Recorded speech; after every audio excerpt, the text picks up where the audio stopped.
जय हिंद साथियों। आपको पता है कि नई शिक्षा नीति 2020 आ चुकी है। इसका बहुत इंतज़ार रहा, क्योंकि शिक्षा के क्षेत्र में हमेशा बदलाव आते रहना चाहिए, मगर बदलाव जो है वो सकारात्मक होने चाहिए, वो आगे के बारे में सोचते हुए होने चाहिए। जो उल्लेखनीय बातें हैं हमारी शिक्षा नीति में, उसके बारे में आज क्यों ना बात करें। इस शिक्षा नीति में जो बच्चों की पढ़ाई है वो 4 बरस की उम्र से शुरू होनी चाहिए। Nursery, junior KG, senior KG, first और सेकंड क्लास, यानी कि 8 वर्ष तक बच्चा जो है नर्सरी से सेकंड क्लास कंप्लीट करेगा। ठीक है।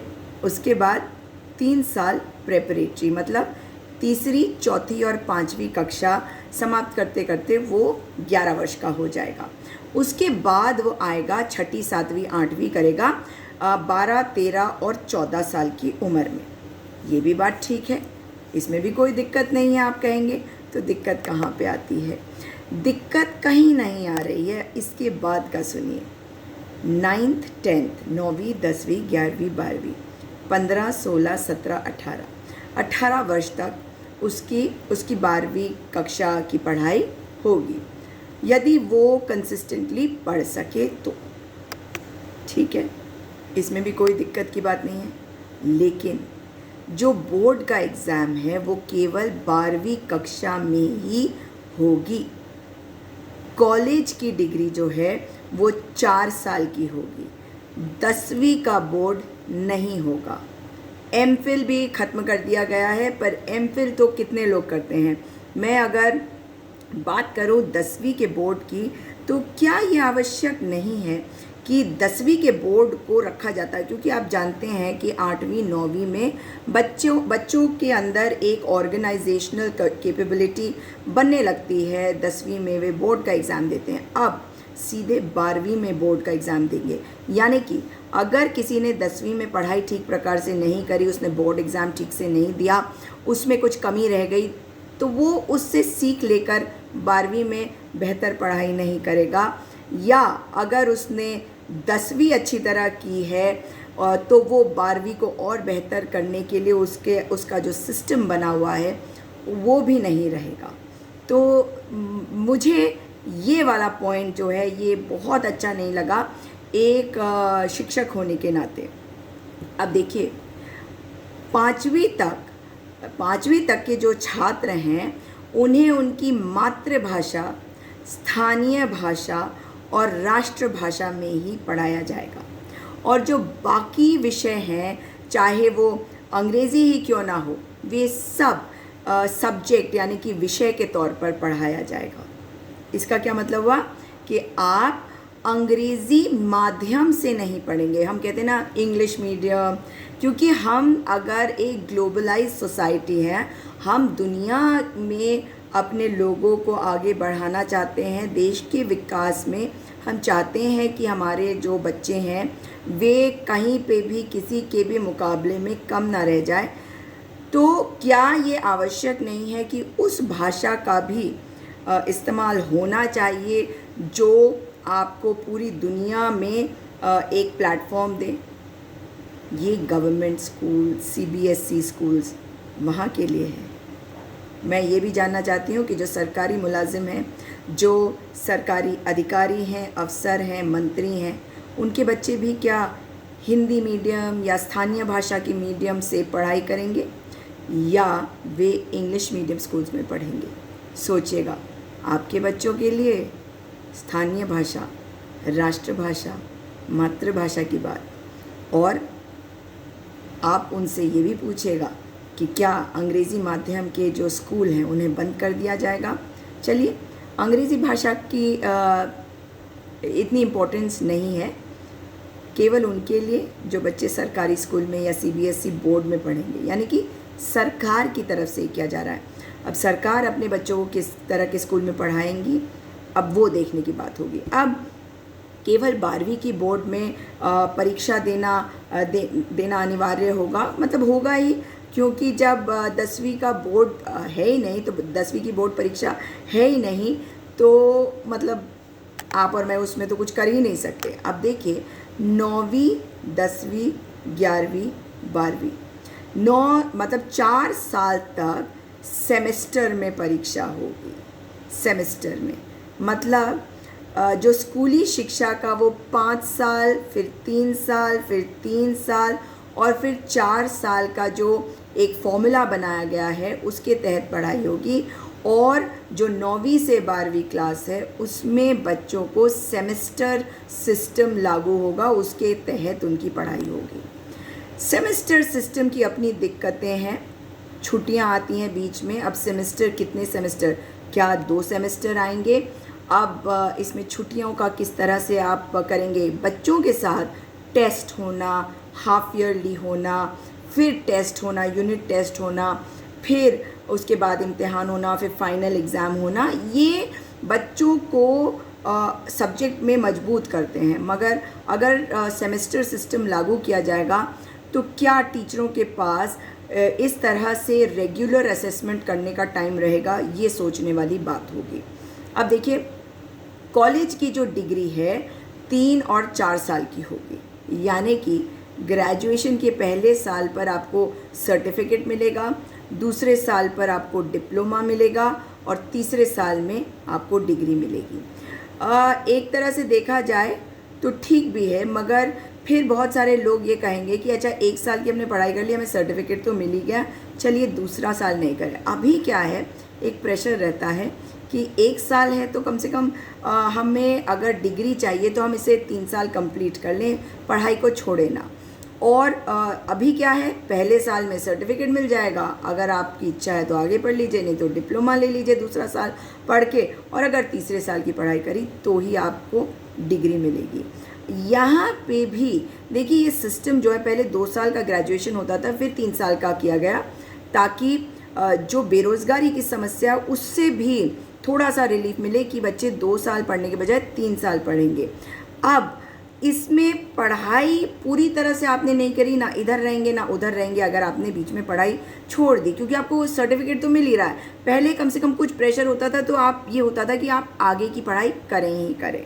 तो 3 साल की डिग्री उन छात्रों के लिए है जिन्हें हायर एजुकेशन नहीं लेना है 3 साल की। और हायर एजुकेशन अगर किसी ने लेना है, पोस्ट ग्रेजुएशन में जाना है, तो आप देखिए उन बच्चों को 4 साल पढ़ना पड़ेगा, डिग्री पाना पड़ेगा। यानी कि अब आपके 1 साल नौकरी और पीछे हो गई। 4 साल की डिग्री करने वाले स्टूडेंट्स 1 साल में एमए कर सकेंगे, तो ये बराबर हो गया कि 3 साल होता था और फिर 2 साल एमए। अब खाली ये है कि 4 साल आप मतलब ग्रेजुएशन करेंगे, बीए करेंगे, बीएससी करेंगे, बीकॉम करेंगे, और 1 साल आप एमए करेंगे। अब ये किस प्रकार से इसमें मतलब ये फ़र्क मेरे को समझ में नहीं आया, इसकी क्या ज़रूरत थी, मगर ठीक है। और अब जो स्टूडेंट्स का एमफिल है, मैंने आपको बताया था एमफिल, वैसे इसका जाना तो मुझे ठीक ही लग रहा है कि स्टूडेंट्स को एमफिल नहीं करना पड़ेगा, बल्कि अब क्या होगा कि एमए के छात्र अब सीधे पीएचडी कर सकते हैं। पहले ये एमफिल वाला थोड़ी सी दिक्कत करा करता था कि पहले आप एमफिल करें तभी आप आगे पढ़ सकेंगे और मतलब पीएचडी कर सकेंगे। तो ये मुझे ठीक लगता है इस पूरी शिक्षा नीति में। अब जो छात्र हैं वो बीच में दूसरे कोर्सेज भी कर सकेंगे। हायर एजुकेशन में ये भी कहा जा रहा है कि 2035 तक जो ग्रॉस एनरोलमेंट रेशियो है वो 50% हो जाएगा। मतलब इतने सारे बच्चे जो हैं वो अपने आप को एनरोल करेंगे, 50% एनरोलमेंट हो जाएगा। और जो नई शिक्षा नीति के तहत छात्र एक कोर्स के बीच में अगर कोई दूसरा कोर्स करना चाहते हैं तो पहले नहीं कर पाते थे। अब क्या है, पहले कोर्स से सीमित समय के लिए आप ब्रेक ले सकते हैं और दूसरा कोर्स कर सकते हैं। मैं आपको बताऊं कि मैं अपना जब दूसरा एमए कर रही थी तो उसी के बीच में मेरा एलएलबी का जो एंट्रेंस एग्ज़ाम मैंने क्लियर कर लिया था।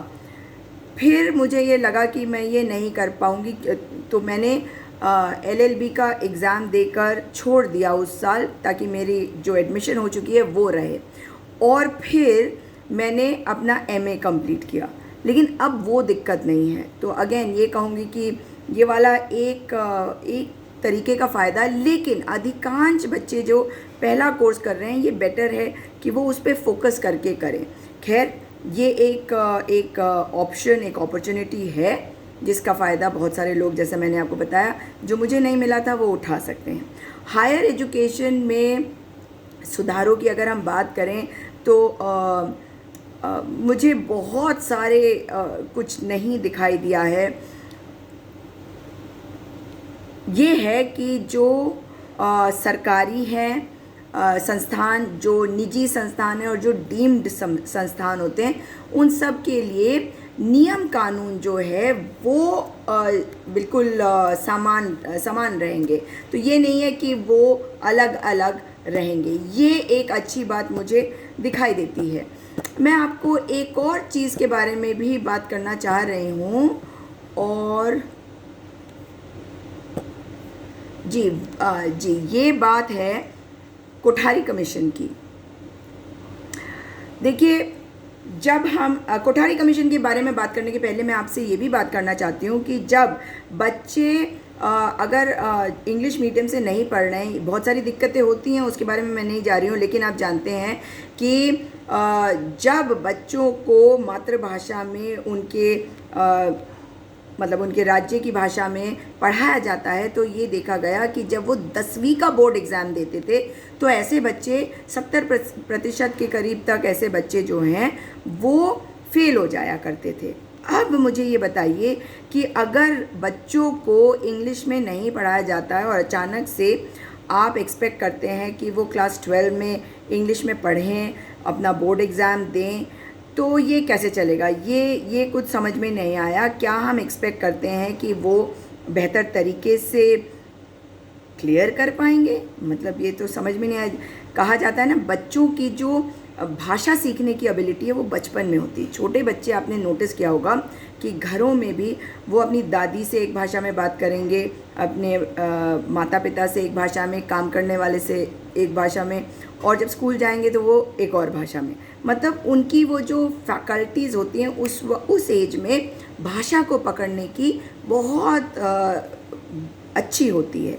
तो हम क्या कर रहे हैं, हम उस एज में, मतलब ये साइंटिफिक डेफिनेटली नहीं है। अगर हमारे साइंटिस्ट से पूछा जाता, अगर साइकोलॉजिस्ट से पूछा जाता, तो शायद वे बताते कि किस स्टेज पे कौन सी डेवलपमेंट बच्चों की बेहतर होती है, लैंग्वेज स्किल्स की डेवलपमेंट किस एज में बेहतर होती है, और बचपन में बहुत अच्छी होती है।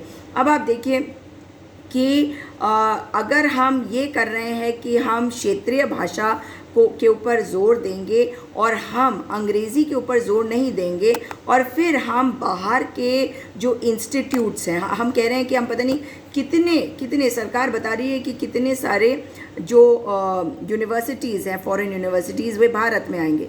आप मुझे बताइए कि अगर वे भारत में आते हैं, और ये क्या गारंटी है कि जिस लेवल की पढ़ाई वो अपने देश में अपने बच्चों को दे रहे हैं उसी लेवल पे हमारे बच्चों को देंगे? क्योंकि वे जानेंगे कि हमारे बच्चे जो हैं वो इंग्लिश में उतने प्रोफिशिएंट नहीं हैं, उनका लेवल क्या है, तो वो उनको उस स्तर तक पढ़ाएंगे क्या? ये कुछ बातें हैं जो सोचने की ज़रूरत है। एक और बात, आप मुझे ये बताइए कि जो बोर्ड एग्ज़ाम्स हैं उन पे बहुत ज़्यादा ज़ोर नहीं दिया जा रहा, और कहा जा रहा है कि जो असली जो ज्ञान है बच्चों का उसे परखा जाएगा, बजाय कि रूटीन की जो पढ़ाई है, रूटीन की लर्निंग, जैसे जो किताबों में दे रखा है, उसके बजाय वो असली उनको कितनी नॉलेज है, उनको कितना ज्ञान है। अब मुझे बताइए, इतने छोटे बच्चों का असली ज्ञान आप कैसे परखने जाएंगे? मतलब किस तरीके से करेंगे? क्या ये समझ में आ रहा है? नहीं। हमारे को आवश्यक था कि हम अपने देश में जो विज्ञान है, जो रिसर्च है, उस पर जोर देते। ये आवश्यक है कि हम अपने देश की अर्थव्यवस्था को बढ़ाने के लिए सामाजिक तौर पे आगे बढ़ने के लिए हम साइंटिफिक टेम्पर पर जोर देते बजाय इसके कि ये एक्चुअल नॉलेज की बात करते, असली ज्ञान की। ये क्या है? विज्ञान और गणित, इनको जो कोठारी कमीशन के हिसाब से बच्चों के जीवन के पहले 10 साल की पढ़ाई का हिस्सा बनाना अनिवार्य बताया गया था।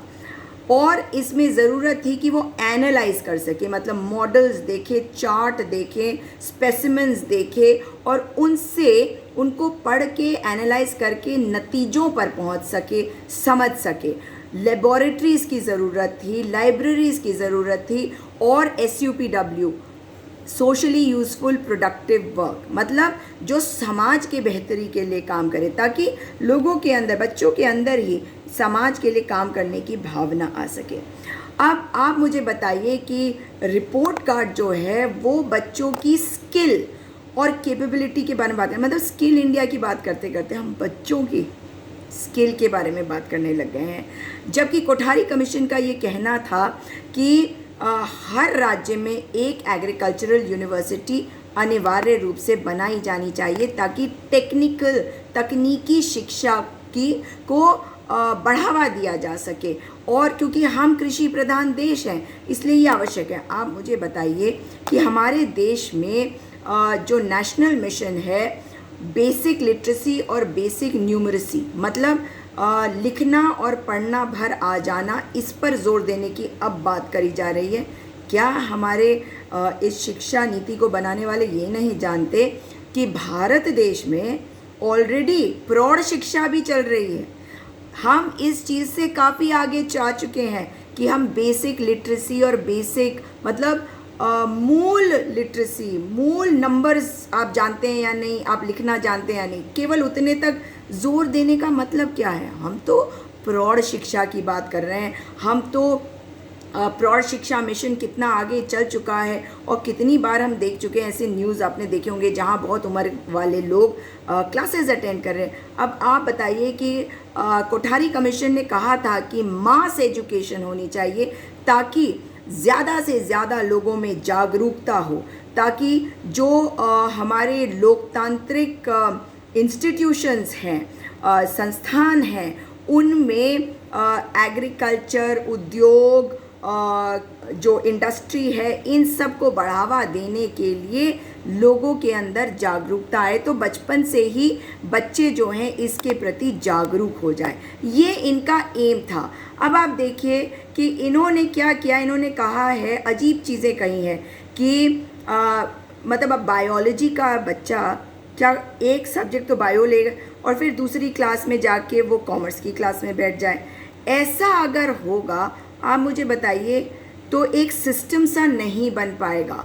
और आप मुझे बताइए कि क्या एक वर्कशॉप और एक अस्पताल एक ही जगह बना दिया जाए, और ख़ास करके बच्चों के संबंध में, तो उनका फोकस क्या ठीक से हो सकता है?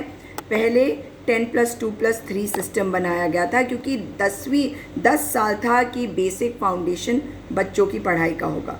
फिर 2 साल वे तैयारी करेंगे यूनिवर्सिटी के लिए, फिर 3 साल या 4 साल वे अपने आप को तैयार करेंगे नौकरी, रोज़गार के लिए, रोज़गार पाने के लिए, या आगे की पढ़ाई करने के लिए, या रिसर्च करने के लिए, मतलब समाज का एक महत्वपूर्ण योगदान करने वाला अंग बनने के लिए। और कमीशन ने ये भी कहा था, कोठारी कमीशन ने, कि जो शिक्षा है उसमें जो हमारा नेशनल इनकम एक्सपेंडिचर है वो 6% होना ही चाहिए।